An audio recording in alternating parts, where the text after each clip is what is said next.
आप सभी को पावन पवित्र सावन महीने की शुभकामनाएं। भक्तजनों, आप जानते होंगे हमारे महादेव ने स्वयं हमें बताया है से महापुराण में, और गुरुजी ने उसका सुंदर व्याख्यान किया है। कुछ ऐसी जड़ जो कि आपका भाग्य बदल सकती है, जिसमें से एक जड़ तो स्वयं महादेव का एक अंश जानी जाती है। इसका प्रयोग अगर आप सावन महीने में कर लेते हैं तो कैसी भी हारी बीमारी, पुत्र प्राप्ति की इच्छा, नौकरी, विवाह, रोग, कर्ज की जो दिक्कत आपको तंग कर रही है उसका निदान होता है, खुशियां परिवार में बनी रहती है। सावन का पावन पवित्र महीना 11 जुलाई से 9 अगस्त 2025 तक है। यह महीना अपने आप में रिमझिम बारिश का है और आपके आसपास ही यह जड़ आपको प्राप्त हो जाएगी। सुंदर जल वृष्टि पूरी सृष्टि कर रही होती है। श्री नारायण 4 महीने की चिर निद्रा में होते हैं। महादेव सृष्टि का संचालन करते हैं और धरती पर भ्रमण करते हैं। मात्र 1 लोटा जल शिवलिंग पर समर्पित कर हर हर महादेव के जयकारे लगाए जाए तो दुनिया की कोई शक्ति ऐसी नहीं है जो भाग्य न बदलती हो। ऐसे में आप सभी को विशेष तौर पर सावन के महीनों में नियम लेना है कि व्रत उपवास ज़्यादा से ज़्यादा करने हैं और हरी सब्जियों का सेवन किसी भी रूप में नहीं करना है। निरंतर प्रभु के ध्यान चिंतन में अपना समय व्यतीत करना है। इस महीने पावन पवित्र विशेष एकादशी, जिसे पुत्रदा एकादशी के नाम से जाना जाता है, वह आती है और तीज का व्रत आता है। सावन के 16 सोमवार, सावन महीने के साधारण सोमवार और मासिक शिवरात्रि, प्रदोष व्रत का अद्भुत वर्णन मिलता है। स्क्रीन पर दिखाया है कब कौन सा दिन है ताकि आपको सरलता रहे। भक्तजनों, आप जानते हैं सब हम शिव भक्त हैं और अपने आराध्य के रूप में महादेव को ही जानते हैं। हार रहे हैं, दुख पा रहे हैं, सावन महीने में इस जड़ का अपने घर के मंदिर में यह प्रयोग करें, फिर देखें कैसे भाग्य बदलता है। लगातार शिव पूजा से संबंधित और सावन से संबंधित वीडियोस चैनल पर आ रही हैं, उन्हें आप देख लेंगे तो आपको खुद ही एहसास हो जाएगा कि महादेव की भक्ति हमें किस स्वरूप में फल देती है। नवग्रहों की दशा सुधारने के लिए महादेव की पूजा, महादेव के समक्ष अपनी बात रखना, जाप करना और महादेव की भक्ति हर स्वरूप में सुख देती है। प्रकृति चारों तरफ से जल वृष्टि कर रही होती है। कुल मिलाकर पूरे ब्रह्मांड में हर हर महादेव, जय शिव शंभु यही जयकारे सुनाई देते हैं। अपनी तरफ से सभी भक्त भले ही संक्षिप्त पूजा करे या विस्तृत करे, करने का प्रयत्न जरूर करते हैं। ऐसे में आप सभी के जीवन में आप परेशान हैं, हार रहे हैं, दुख पा रहे हैं, साल भर कई उपाय कर लिए परंतु कामना नहीं सिद्ध हो रही है, तो इस सावन महीने में नियम बांध लीजिए। सबसे पहले उस जड़ से पहले एक आपको विशेष जानकारी देता हूं, जिसमें गुरुजी कहते हैं सावन महीने के पहले दिन और अंतिम दिन आप कोशिश करें, आप हार रहे हैं, दुख पा रहे हैं, कोशिश तो रोज करें कि आप 108 रोज वस्तु शिवलिंग पर समर्पित करें। 108 हरा मूंग, 108 बेलपत्र, 108 चावल के दाने दिन भर के अनुसार भी आप समर्पित कर सकते हैं, इच्छा आपकी है।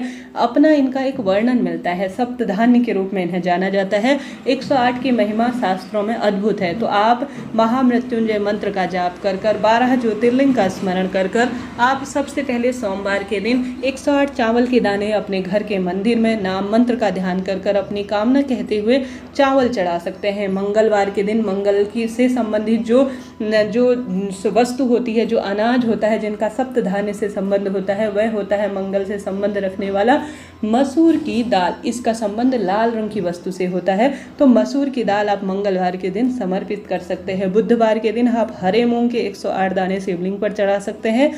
गुरुवार के दिन पीले चने की दाल चढ़ा सकते हैं। शुक्रवार के दिन आप वापस से जो चावल है, अक्षत है, वह चढ़ा सकते हैं। शनिवार के दिन आप जौ चढ़ा सकते हैं। शुक्रवार के दिन माता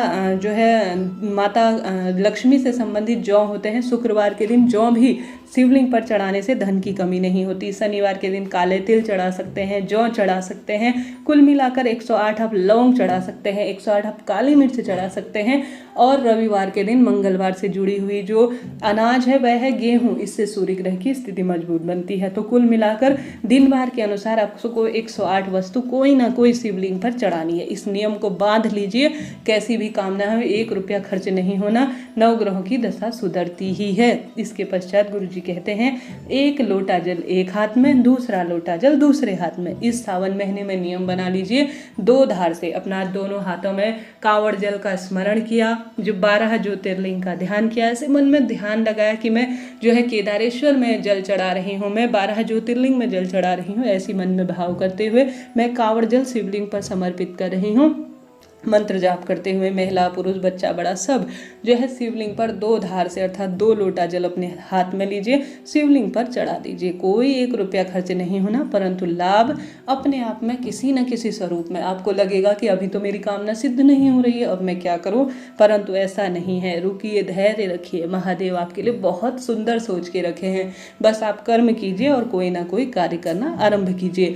अब जानते हैं उस जड़ के बारे में जो एक चमत्कारी जड़ है जिसका प्रयोग आपको करना है। देखिए, साल भर गुरुजी की कथाएं होती हैं, पिछले साल की कथाएं हैं, पुस्तकों में गुरुजी ने इनका वर्णन दिया है। तो वही जो बात है सरलतम तरीके से आपको बतलाते हैं। तो गुरुजी ने कई जड़ों के बारे में बताया है। जो सबसे पहले जड़ बताई है वह है अपामार्ग।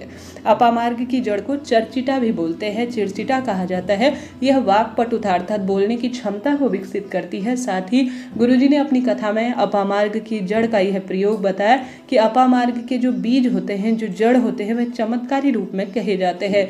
अपामार्ग के बीज को, जड़ को सुखाकर अगर मस्तक पर तिलक रूप में धारण किया जाता है तो इससे ओजस तेजस्व में वृद्धि होती है।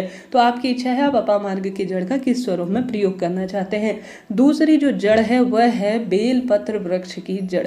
इस जड़ का चमत्कारी वर्णन भाग्य बदल देता है। यकीन मानिए भक्तजनों, आप अपामार्ग की जड़ के साथ साथ अगर जो बेलपत्र वृक्ष की जड़ है उसका प्रयोग कर लेते हैं तो आप किसी न किसी स्वरूप में फल पाएंगे। हरिद्वार की कथा में गुरुजी ने यह बताया था, करीब 2 साल पहले 3 साल पहले जब वहाँ पर उनकी कथा हुई, तो आप बेलपत्र वृक्ष की जड़ इस सावन महीने में लेकर आइए। और आपको ध्यान भी रखना है कि आप सभी को, जैसे सोमवार का दिन है, इस दिन जड़ नहीं लानी, जो है प्रदोष है और आपका उपवास है, शिवरात्रि है, उस दिन नहीं लानी, अन्य दिनों आप ला सकते हैं।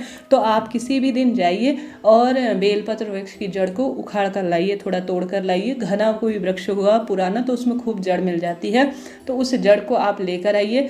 उसे पीस कर किसी भी चीज़ में, किसी पत्थर पर पीस लीजिए। यह जो है बेलपत्र वृक्ष की जड़ का चंदन बन जाएगा। इससे शिवलिंग का सुंदर श्रृंगार कीजिए। ओम बना सकते हैं, त्रिपुंड बना सकते हैं, इच्छा आपकी है, आप किस स्वरूप में बनाना चाहते हैं। अब आपके हाथ में जो चंदन रह जाता है, अर्थात आपने जो बेलपत्र की जड़ का चंदन बनाया है उसे थोड़ा प्राप्त कर लीजिए और उसे अपने रोग का भान करते हुए कि मैं इस रोग मुक्ति के लिए शिव का श्रृंगार बेलपत्र की जड़ से कर रही हूँ, मेरी कामना सिद्ध करें, ऐसी प्रार्थना करते हुए आप महादेव से जो है अपनी मन की बात कर कर थोड़ा सा जड़ जो आपने विशेष चंदन बनाया है, शिव का श्रृंगार किया है, उसे थोड़ा प्राप्त कर लेते हैं और प्राप्त कर कर थोड़ा थोड़ा उसे ग्रहण करना आरंभ करते हैं तो आपकी रोग मुक्ति हो जाती है। मैं कोई मनगढ़ंत बात नहीं कह रही हूँ। इस उपाय को आप गुरुजी के मुख से वीडियो में सुन सकते हैं। बेलपत्र वृक्ष की जड़ का जो चंदन बना लेता है, समझ लीजिए उसने सारे उपाय कर लिए।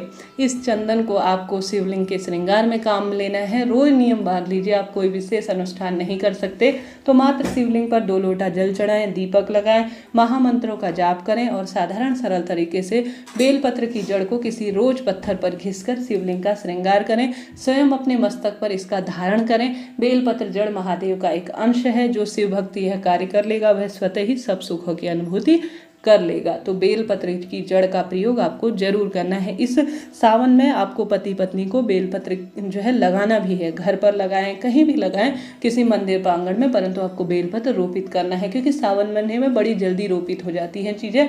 अगर पति पत्नी दोनों अगर बेलपत्र का पौधा लगाकर उसे संतान की भांति सिंचित करते हैं तो निश्चित रूप से उस घर में वंश की वृद्धि होती है, पुत्र प्राप्ति का आशीर्वाद मिलता है।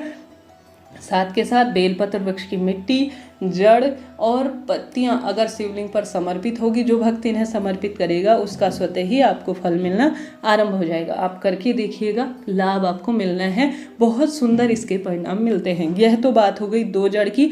तीसरी जड़ है तुम्रुकेश्वर महादेव के नाम से आंकड़े की जड़। जिस दंपत्ति के संतान नहीं हो रही है उन्हें अन्य दिनों की अपेक्षा सावन महीने में महादेव की भक्ति अधिक से अधिक करनी चाहिए। हालांकि सावन महीने में संतान प्राप्ति के उपाय मैंने चैनल पर बताए हैं, आप उन्हें जरूर देखिएगा। तुमरुका जी का नाम लेकर गुरुजी कहते हैं मासिक धर्म के 7वें दिन संतान उत्पत्ति न हो रही हो तो आंकड़े की जड़ घर लाए पति पत्नी जाकर, और महादेव के शिवलिंग में 21 बार उस जड़ को उतारा कर लीजिए कि हे तुम्रुकेश्वर महादेव, मुझे संतान सुख दीजिए, पुत्र प्राप्ति का वरदान दीजिए, ऐसी आपको प्रार्थना करनी है। फिर उस जड़ को अगर पत्नी अपने कमर में लाल धागे लाल कपड़े में बांध लेती है तो संतान प्राप्ति का सुख मात्र 3 महीने में मिल जाता है। तो इस सावन महीने में तुम्रुका जी की आराधना करते हुए इस जड़ का भी प्रयोग आप कर लीजिए, बहुत अधिक लाभ देगा। भक्तजनों, आप सभी यहाँ तक मेरी बात सुन रहे हैं तो यहाँ पर आप पहुँचने के लिए आपका आभार और धन्यवाद। कमेंट्स में हर हर महादेव आप लिख दीजिए। इसके साथ ही भक्तजनों, आप सब जानते होंगे पीपल वृक्ष की जड़, यह साक्षात माँ लक्ष्मी का एक स्वरूप मानी जाती है। इसमें श्री नारायण वास करते हैं, पिपलेश्वर महादेव वास करते हैं, और साथ के साथ हमारे श्री नारायण और पितृ देवताओं का, शनि देवता का तो इस वृक्ष में वास माना ही जाता है। पीपल वृक्ष 100 ब्राह्मणों की साक्षी कराता है, ऐसा शास्त्र वर्णन कहता है। तो पीपल वृक्ष की जड़ में आप सभी भक्तजनों को नियमित रूप से इस सावन महीने में दीप दान करना है। संभव हो तो आप शिवलिंग का पूजन पार्थिव शिवलिंग बेलपत्र वृक्ष के नीचे और पीपल वृक्ष की जड़ में जरूर करें। साथ के साथ पीपल वृक्ष की जड़ का एक प्रयोग भी आपको करना है, पिपलेश्वर महादेव की जय कहते हुए इस सावन महीने के किसी शनिवार, पूर्णिमा, अमावस्या, मासिक शिवरात्रि, प्रदोष या सोमवार के दिन जब भी आपको समय मिले जड़ लेकर आए, या आप महादेव के निमित्त छाल भी ला सकते हैं पीपल वृक्ष की, उसे किसी पत्थर पर आप घिसे और इसका चंदन भी पिपलेश्वर महादेव की जय कहते हुए शिवलिंग पर आप श्रृंगारित करते हैं तो हारी बीमारी आपकी दूर होती है, विवाह के अवसर बनते हैं, पुत्र प्राप्ति का वरदान मिलता है, बुद्धि अपने आप ही प्रखर हो जाती है। तो इस सावन महीने में आप इन जड़ों का कोई ना कोई किसी न किसी स्वरूप में 1 महीने का आपके पास समय है, प्रयोग कीजिए। यकीन मानिए आपकी सारी परेशानी दूर होगी, आपको पूरे 12 ज्योतिर्लिंग के पूजन का अपने आप ही फल मिल जाएगा। देखिए, मंदिर छोटा हो, बड़ा हो या हर स्वरूप में हो, आपको किसी न किसी तरह से तो वह लाभ देता ही है। हमारे शास्त्रों में, हमारे वनस्पति शास्त्र में इन दिव्य जड़ों का ऐसा वर्णन मिलता है कि चमत्कार अपने आप हो जाता है। करके देखिएगा, किसी न किसी स्वरूप में आपको लग रहा है मैं कितने उपाय बताऊं, कैसे करूं इनको, परंतु ऐसा नहीं है। सावन आ गया है, आपको इन दिव्य प्रयोग को जरूर करना है। देखिए, जड़ तो कई शास्त्रों में वर्णित है, जो मैंने पढ़ी है, जिनका अनुभव है वह सबसे सुंदर है।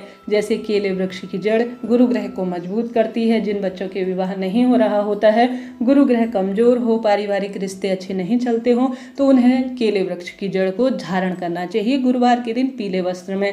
अगर आपके बच्चों के भी विवाह की दिक्कत है तो आपको गुरु ग्रह को मजबूत करने के लिए अपने बच्चों को गुरु ग्रह की मजबूती के लिए सावन में आवश्यक रूप से केले वृक्ष की जड़ को धारण कराना चाहिए। इसकी एक विशेष मंत्र जाप की भी कही गई है महिमा। हालांकि महादेव के निमित्त कोई पूजन कर रहे हैं तो सामान्य सरल तरीके से आप जैसे श्री नारायण के लिए ओम श्री विष्णवे नमः का जाप कर सकते हैं, ओम नमो भगवते महामंत्र का जाप कर सकते हैं। सामान्य महादेव के निमित्त श्री शिवाय नमस्तुभ्यम या नमः शिवाय ओम मंत्र का जाप या हर हर महादेव का उच्चारण कर भी आप पर्याप्त सुखों की अनुभूति कर सकते हैं। इस तरह से आपको सावन महीने में नियमित कोई ना कोई कार्य करना है जो आपके महादेव को सुख दे और इससे आपकी हर स्वरूप में कार्य बनते चले जाएं। आप मेरी बातों से सहमत जरूर होंगे। सावन का महीना कोई साधारण नहीं है, भाग्य बदलता है, सौभाग्य लाता है, कर्ज माफ कराता है, दुख दारिद्रता का अंत करता है। और सावन में जिसने महादेव को जल चढ़ा दिया, दीपदान कर दिया, मंत्र जाप कर दिया, पीपल, आंवला, बड़, इन बेलपत्र, इन पवित्र वृक्षों में दीप दान कर लिया, समझ लीजिए उसने सब कुछ प्राप्त कर लिया। अगर आप भी सहमत हैं तो कमेंट्स में हर हर